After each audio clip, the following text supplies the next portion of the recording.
بسم الله الرحمن الرحیم. الحمد لله رب العالمین و صلی الله علی سیدنا محمد و آله الطاهرین. سلام علیکم خانم ها، آقایان محترم، هم نفسای خیلی خیلی مهربان و دوست داشتنی و نازنین برنامه یاد خدا. الهی که حالتون خوب باشه، سلامت و تندرست باشین.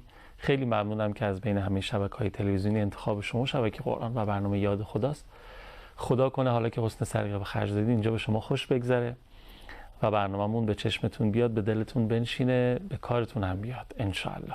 خیلی امید دارم یه اتفاق بیفته. ما از شب قبل خاطر شریفتون هست پیرامون یادگار گرانبهای یکی از دو ثقل گرانبهای پیامبر عظیم الشأن اسلام که برای ما به یادگار گذاشتن صحبتمون رو شروع کردیم درباره قرآن کریم و موضوع برنامه‌مون ضرورت انس با قرآن کریم هست. کارشناس و متخصص و بلد راهمون هم حجت الاسلام و المسلمین آقای جلالیان عزیز هستن که امشب هم قدم چشم خیر گذاشتن. آقا سلام، خیر مقدم. سلام علیکم و رحمت الله. ارادتمند سلام عرض میکنم خدمت حضرت عالی و بینندگان محترم. در خدمتتون مخلصیم، ما در خدمت شما. من خوشحالم از این بابت. من یادآوری کردم به بیننده های عزیزمون موضوع رو و اگر اجازه بدین یه خلاصه 1 دقیقه حدوداً آماده کردن دوستان از اونچه که در برنامه گذشته فرمودید ببینیم، برگردیم شروع کنیم. بسم الله، بفرمایید. خب همونطور که ملاحظه فرمودید ما در برنامه گذشته عمدتاً پیرامون محجوریت قرآن کریم صحبت کردیم و شکایتی که پیامبر به درگاه خدا بردن از اینکه مردم قرآن رو گرفتن، تعبیری که آجاق داشتن، اما رها کردن و دور شدن از قرآن کریم. توصیف فرمودن شرایط رو، قراء بودن، حفاظ بودن، علاقمندان قرآن کریم بودن، به ظاهر قرآن در زندگی ها بود اما در متن زندگی وجود نداشت و ما نگران این شدیم که حالا ما الان قرآن در بین ما محجور نباشه. عوامل محجوریت قرآن رو صحبت کردن. حالا میخوام ببینیم چی کار باید کرد آقا جون که قرآن رو ما از محجوریت خارج بکنیم، خدا نکرده ما مشمول این شکایت پیامبر واقع نشیم. بله، بسم الله الرحمن الرحیم. عرض کنم که ما عرض کردیم که در واقع این قرآنی که در مرحله عمل محجور واقع شده، یک سوالی ممکنه دغدغه خیلی از افراد تربیتی، مربیها، پدر و مادرها که در معرض مسائل قرآنی هستن، یعنی تلاش میکنن فرزندانشون با مکاتب قرآنی آشنا بشن، چه در صوت و لحن چه در بحث عمل، دوست دارن که این فضا براشون یه فضای جذابی باشه. ببینید قرآن در واقع خب یه ظاهری داره، پرداختن به ظاهر قرآن عرض کردیم خوبه و لازمه، منتها یک باطنی داره و باطنهای متعددی داره طبق روایات که انسان به هر مقداری که میتونه در واقع باید تلاش بکنه این باطنهای قرآن رو دست پیدا بکنه. یک نقلی از حضرت امیر علیه السلام هست که یه وقتی آقا امیرالمؤمنین با جناب کمیل علیه السلام صاحب سر امیرالمؤمنین از مسجد کوفه بیرون اومدن، اطراف مسجد کوفه قدم میزدن. مثل الان هم نبود، خدا قسمت کنه انشالله مشرف بشیم، مثل الان هم نبود که چراغانی و روشن و اینها باشه. خب میگه در دل تاریکی شب بعد از نماز عشا با حضرت امیر قدم میزدیم، صدای تلاوت خیلی زیبایی از قرآن شنیدم که انقدر محزون و زیبا این قرآن خونده میشد، من یک لحظه تحت تأثیر اون قرائت قرآن قرار گرفتم. میگه منتها چیزی نگفتم یا شایدم اظهار تعجب کرد. امیرالمومنین فرمودن یا کمیل لا یعجبک تنتنت الرجل. آقا فرمودن که تنتنت الرجل، فرمودن این صدای زیبا، یعنی این سر و صدا تو رو به تعجب وا نداره. واقعا گاهی اوقات ممکنه قرآن از طرف طاغوت ارائه بشه، یعنی محجوریت قرآن. گاهی وقتا ممکنه که قرآن ارائه بشه ولی برای اینی که فکر و ذهن جامعه رو به انحراف بکشن، این یعنی محجوریت قرآن. بنا منافع اون شخصی که داره منافعشون میگه. حالا من حدیثش رو عرض میکنم، حدیث خیلی مهمی در این رابطه فرمودن امام معصوم. آقا فرمودن که این صدای قشنگ، یعنی این سر و صدا، این سر و صداها تو رو به تعجب وا نداره. بعد در جنگ نهروان آقا امیرالمومنین اومدن بالا سر یه شخصی که مقابل حضرت ایستاده بود از خوارج، اشاره کردن به کمیل، گفتن این صاحب اون صداست. ولی اهل جهنم بود و اهل عذاب بود، مقابل حضرت علی علیه السلام حضرت امیرالمومنین شمشیر زده بود. ببینید حالا ما باید جذابیت قرآن رو در جامعه علاوه بر اینکه که جذابیت رو ایجاد میکنیم، در واقع نحوه صحیح فکر کردن راجع به آیات قرآن رو هم به مردم یاد بدیم. این مسئولیت ما رو سنگین میکنه. آقا رسول خدا فرمودن در حدیثی که ادبوا اولادکم علی ثلاث خصال، فرمودن بچه هاتون رو با 3 خصلت در واقع تربیت کنید. اول فرمودن علی حب نبیکم، یعنی مردم و بچه های کوچک ما ابتدا قبل از اینه که بریم از احکام براشون بگیم، از عقاید اگه میخوایم دیندار باشن و قبل از اینکه از عقاید بگیم، قبل از اینکه از احکام بگیم، باید ابتدا یه کاری بکنیم اینها در دلشون ایجاد محبت بشه نسبت به پیامبر، علی حب اهل بیته و علی تلاوت یا قرائت القرآن. یعنی اینا نسبت به قرآن در دلشون ایجاد محبت بشه، نسبت به جلسات قرآن، نسبت به مسجد. واقعا عاجزانه باید خواهش بکنیم از مسجدی ها که یه کاری بکنید. باقیات صالحات اینه، اون نمازی که من میخونم که من این نمازی میخونم واقعا نمیدونم این نماز چقدر بالا میره، اصلا بالا میره یا نمیره، ولی اون چیزی که باقیات صالحات برای شما یه مسجدی میمانه اینه که یه کاری بکنی این بچه مسجدی بشه. یعنی وقتی تو مسجد میاد با برخورد من روحانی امام جماعت یا مأموم مسجد در واقع زده نشه و بیاد پای این رحل قرآن بشینه، این علاقمند بشه به اینی که قرآن رو بخونه. این باعث میشه قرآن کم کم از مهجوریت در قرائت، در نمیدونم تلاوت، در حفظ، در عمل خارج بشه. یعنی ما همه اینها رو روش فکر بکنیم و برنامه داشته باشیم.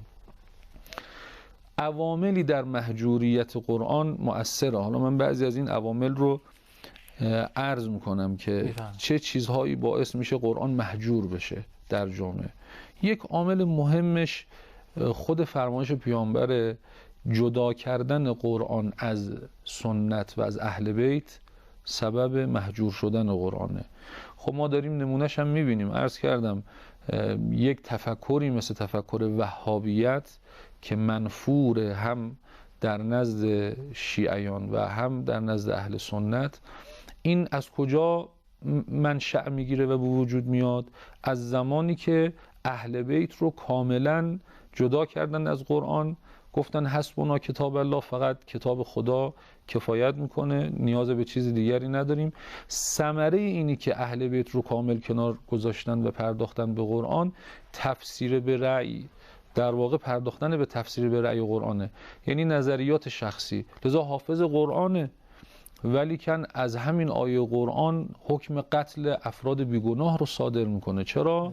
چون قرآن میگه فاسألوا اهل الذکر. شما اگه میخواید قرآن رو بفهمید که سراغ هر کسی نمیتونید برید. قرآن آیات محکمات داره، متشابهات داره. این متشابهات قرآن رو کی باید برای مردم توضیح بده؟ خب اقیموا الصلاتش مشخصه، نماز بخوانیم. چطور نماز بخوانیم؟ کجای قرآن اومده؟ بعضی از افراد وقتی یه مسئله فقهی یا شرعی میگن آقا دلیلش هم کم اطلاعی ها، میگن آقا این کجای قرآن اومده که این مسئله واجبه؟ کجای قرآن اومده این مسئله مثلا حرومه؟ این کجای قرآن اومده دلیلش همین نفهمیدن کتاب الله و اطرتیه. و الا قرآن فرمود اقیموا الصلاة، نماز بخوانید. کجای قرآن اومده نماز صبح 2 رکعته؟ کجای قرآن اومده نماز مغرب 3 رکعته؟ شما اینو از اطرت گرفتید. حالا نسبت به سایر مسائل هم همینه. یه دلیل مهجوریت قرآن که یعنی چرا میگیم مهجور؟ به این دلیلی که اون شخص میگه آقا چرا جامعه ما مدینه فاضله نشد؟ میگه آقا خب ما یا اهل بیت رو چسبیدیم قرآن رو رها کردیم، یا قرآن رو چسبیدیم اهل بیت رو رها کردیم دیگه. این دو بال جامعه زمانی که به این دستورات اجتماعی، سیاسی، فردی، اخلاقی، همه این مجموعه قرآن عمل بکنه اوج میگیره و میتونه بالا بره. پس یکیش این مسئله است که باید دقت بکنیم. مسئله دوم در واقع که باعث مهجوریت قرآن میشه، عدم آشنایی با نقش قرآن در زندگیه. یعنی همون مسئله‌ای که جلسه قبل بهش پرداختیم، گفتیم آقا ما میگیم آقا سوره یاسین خیلی ثواب داره. گاهی اوقات بعضی از افراد انقدری که خدا میدونه مقیدن که استخاره با قرآن بگیرن. من حالا دوستانی که اهل استخاره هستن گاهی اوقات بهشون مراجعه میکنن، افرادی تماس میگیرن. خب این یه مسئله مبتلا بهیه، یعنی خیلی از افراد برای بحث استخاره ممکنه به دیگران مراجعه بکنن، ولی باور بفرمایید گاهی اوقات بعضی از افراد خودشون میگن، مثلا میگه آقا من نماز نمیخونم، من روزه نمیگیرم، در یه مشکل زندگی یا یه مشکل اجتماعی یا کار و کسبش و اینها میخواد استخاره بگیره، گاهی اوقات ما بهش میگیم شما خب مثلا نماز تا اول وقت، میگم من تا حالا نماز نخوندم، میگم خب همین قرآنی که تو زنگ زدی یا مراجعه کردی استخاره نماز دیگه عادی ترین دستور خداست که در این قرآن. یعنی محجوریت قرآن اینه که شخصی معتقده با این قرآن میشه استخاره گرفت، ولی متاسفانه به دستورات عملی قرآن عمل نمیکنه یا توجیه میکنه. بله، یا توجیه میکنه و حتی متاسفانه توهین آمیزتر از این اتفاق، چون این محجوریت دیگه. گاهی اوقات ممکنه مراجعه بکنه بگه آقا میشه با قرآن برای من فال بگیرید، پناه بر خدا. یعنی این چقدر زشته، چقدر بده که سطح قرآن، کتاب آسمانی، این اومده کتاب شریف آمده دستور عمل زندگی ما باشه، که حالا میخوام روایتشو عرض بکنم. بعد کسی اینقدر سطح این کتاب رو پایین بیاره، نگاهش به کتاب اینطور باشه. علی حالا پس یک نشناختن قرآنه، نمیدانه که این دستورالعمل زندگیه. واقعا افراد باید نسبت به این مسئله کار بکنن، مطالعه بکنن، برکات قرآن رو بفهمن که چه برکاتی قرآن در زندگی داره. بله، سوره یاسین خوندن ثواب داره، آیت الکرسی خوندن ثواب داره و ما چه بسا اینا رو به خاطر ثوابش هم میخونیم. منتهای مراتب این که چرا ما سوره یاسین رو میخوانیم، به سوره یاسین چه پیام هایی داره. خدا حفظ بکنه آجای قرائتی که در واقع سالها زحمت کشیدن و ماها از کودکی در واقع آشنا شدیم با فرمایشات استاد قرائتی، آجای قرائتی. ایشون خب در اون تفسیرشون خیلی وقتها میان پیام های مثلا آیات قرآن رو میگن آقا این آیه قرآن 10 تا پیام داره، نمیدونم 5 تا پیام داره. خب شخصی که اصلا حال مطالعه هم نداره، یه وقتایی به یه آیه مراجعه بکنیم بگیم آقا این چه پیام هایی، چی میخواد بگه واقعا آیه شریفه قرآن. یک دلیل محجوریت دیگر قرآن هر شود این فرهنگ غلطه که باز اشاره کردم که فرهنگ غلط یعنی قرآن اختصاص پیدا بکنه به جایگاه‌های خاصی در جامعه ما، در حالی که قرآن شفاء، قرآن تبیانا لکل شیء طبق فرمایش قرآن. یعنی اصلا قرآن آمده برای اینه که تمام مسیرهای هدایت رو به ما نشون بده که ما چطور میتونیم در معرض و در مسیر هدایت قرار بگیریم. حالا پیامدهایی هم داره محجور بودن قرآن که انشالله خدمتتون عرض خواهم کرد. سلامت باشین. خیلی ممنونم. داشتم به این فکر کردم همونجوری که یک شرکتی یه چیزی رو تولید میکنه، محصولی رو، بعد برای اون یه دفترچه راهنمایی میگذاره که چطوری باید باش استفاده کرد، کار کرد و اینا. خدا دیگه به طریق اولا نمیشه که وقتی انسان رو آفرید، این دنیا رو آفرید، اونها رو رها کرده باشه، که بالاخره قبل از پیامبر هم بود و در زمان پیامبر به کمال خودش رسید. در واقع قرآن کریم رو میتونیم دفترچه راهنما بگیریم برای زندگی بشر که ازش استفاده کنیم. اما این دفترچه راهنما رو نمیتونیم بگیریم بذاریم یه گوشه‌ای، همونجوری که وقتی داریم وسیله استفاده میکنیم خب اونم باید قاعدتا توی زندگیمون ازش بهره ببریم. یکی از پیام هایی که در این دفترچه راهنما آمده برای سعادت دو دنیای ما الان آماده است، با هم دیگه بشنویم و فضای برنامه رو نسبت بهش متبرک کنیم. برگردیم ادامه توضیحات حاج آقای جلالیان رو خواهیم شنید. بفرمایید. اللهم صل علی محمد و آل محمد و عجل فرجهم. داریم عوامل محجوریت قرآن کریم رو از حاج آقای جلالیان عزیز میشنویم. من که دارم خیلی با دقت گوش میدم که شناسایی بشن این عوامل تا جایی که میتونیم از خودمون دور بکنیم. یکی از نگرانی هایی هم که ما پدر مادرها مخصوصا داریم، یعنی که دوست می‌داریم بچه‌هامون با قرآن بیشتر مانوس باشن، رفیق باشن و نه فقط ظاهر قرآن بلکه البته که خب برای بچه‌ها فعلا ظاهر قرآن باید جذاب بشه تا کم کم رو بیارن. راجع به این موردم اگر صلاح دونستین صحبت بکنیم. بله، عرض کنم که اینی که ایجاد بشه در قلب و دل فرزندان ما در سنین کودکی عظمت قرآن. یعنی ببینید چه راحت که حرمت به قرآن میکنه یه شخص بیچاره ای میاد مثلا قرآن سوزی راه میاندازه. دلیلش اینه که اون میخواد قرآن رو سطحش رو بیاره، یعنی میخواد تحقیر به قرآن رو انجام بده. این بچه وقتی نگاه میکنه یا افرادی که نگاه میکنن در ذهنشون قبح قرآن شکسته بشه. خب ما وظیفمون چیه در مقابل حدک قرآن؟ ما وظیفمون اینه که قرآن، آدم واقعا قصه میخوره گاهی اوقات میبینه بعضی از افراد نسبت به سطحی ترین مسائل اجتماعی موضع گیری میکنن.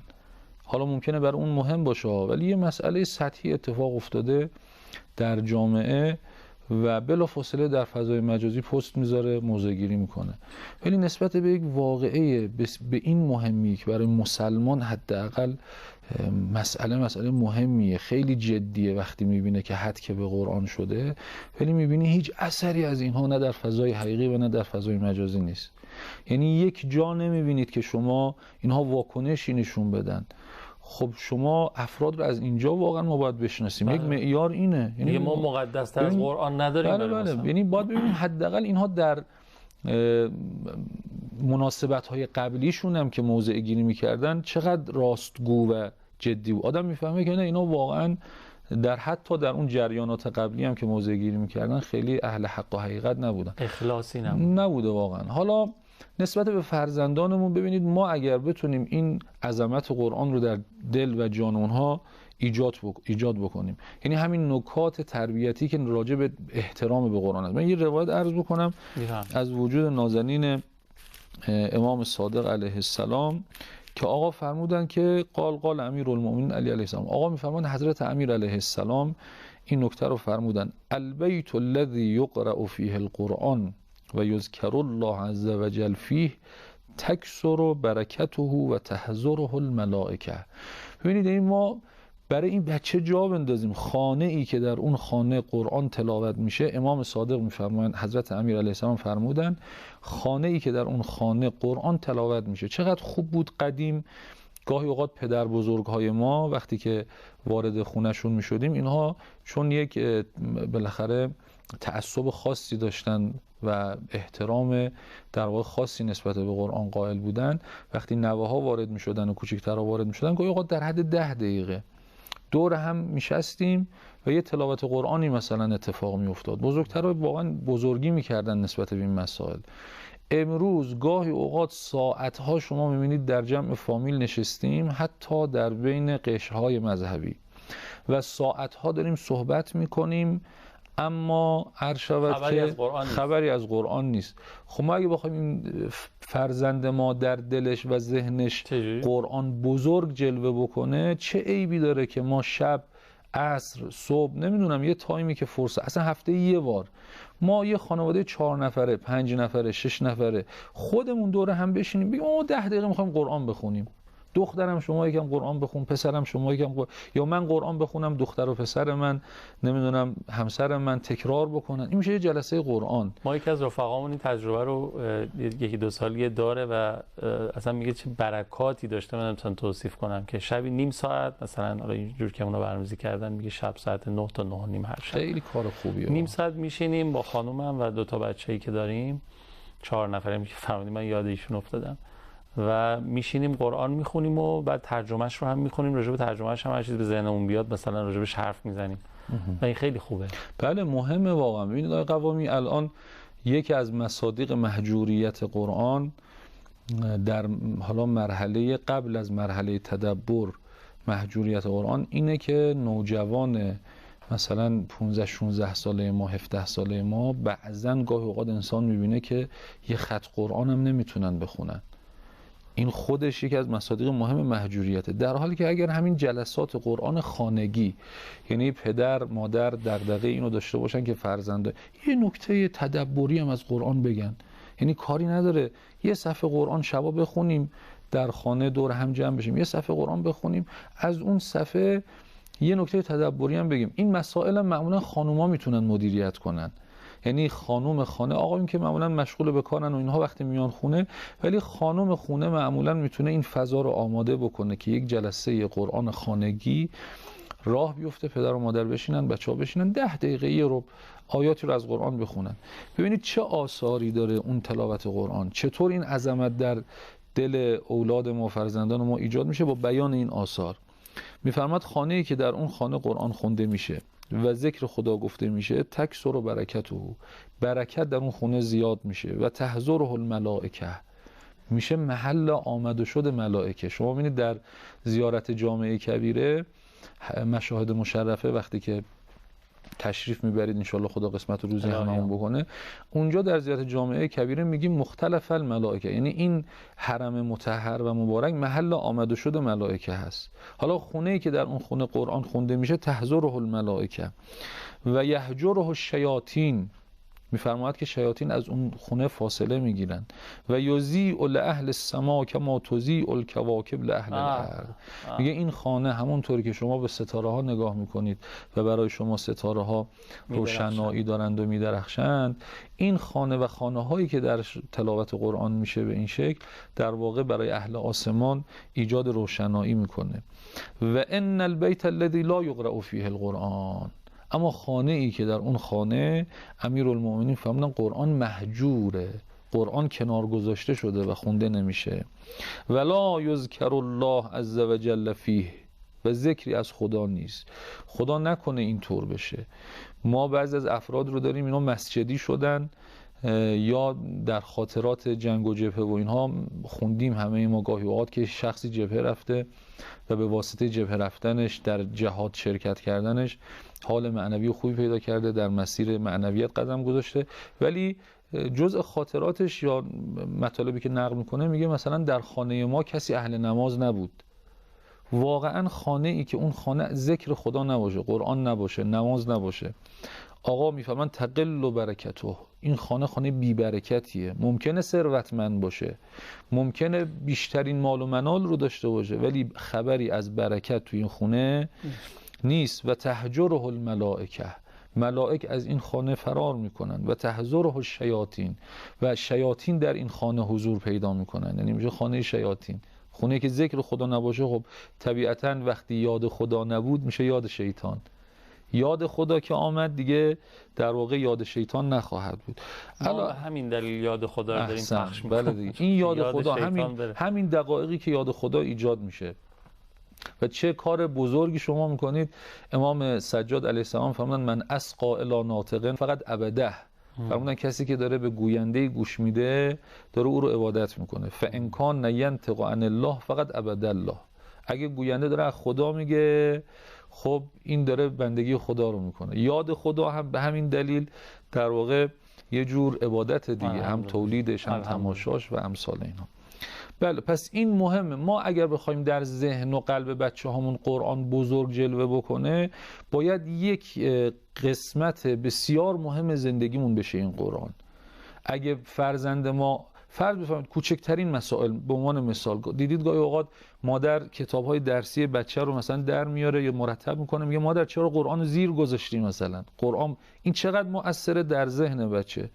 تا یه وقت خدایی نکرده پدری در خانه مثلا اعتنایی به این مسئله نداره، مادری حرمت قرآن رو حفظ نمیکنه، اینها باعث میشه خب این محبت در دل و ذهن اون فرزند و اون عظمت در قلب او هم ایجاد نشه. پس این مسئله تربیتی خیلی مسئله مهمه. خیلی مهمه. بله، باید نسبت بهش واقعا هم حساس بود، هم برنامه داشت. انشالله در درجه اول به خودمون برسیم، یه دستی به سر روی بله خودمون و زندگی‌های خودمون بکشیم و بعد کم کم افراد خانواده و اینا رو، اگر که در این مسیر نبودیم تا به حال. حالا من اینو خودم عرض میکنم، جسارت به بیننده هامون نکنم که وقت الحمدلله همه قرآنی هستن و مانوس با قرآن خودشون و اعضای خانوادهشون. اما کسی مثل من بود داشتم فکر میکردم که خوب اول خودمون شروع بکنیم، کم کم دیگران رو هم علاقمند بکنیم، اون جذابیت ایجاد بشه. و اتفاقا یادم میاد که پدرم ما رو یک جلسه قرآنی گذاشته بود، اونجا هر کی غلط میخوند یه کاسه گذاشته بودن وسط، بعد یه 5000 مینداخت اونجا. بعد بابت هر یه غلط 5000 مینداختیم. ولی شیرینیش به این بود که اون 5000 به یه مقداری میرسید که پول 1 کیلو شیرینی میشد، 1 کیلو شیرینی میگرفتن همه تو اون کلاس میخورد. و خیلی وقتا برای اینکه زودتر به اون شیرینی برسن بچه‌ها غلط میخوندن. بله، یه پیام‌های خاص میدونید گاهی این جلسات قرآن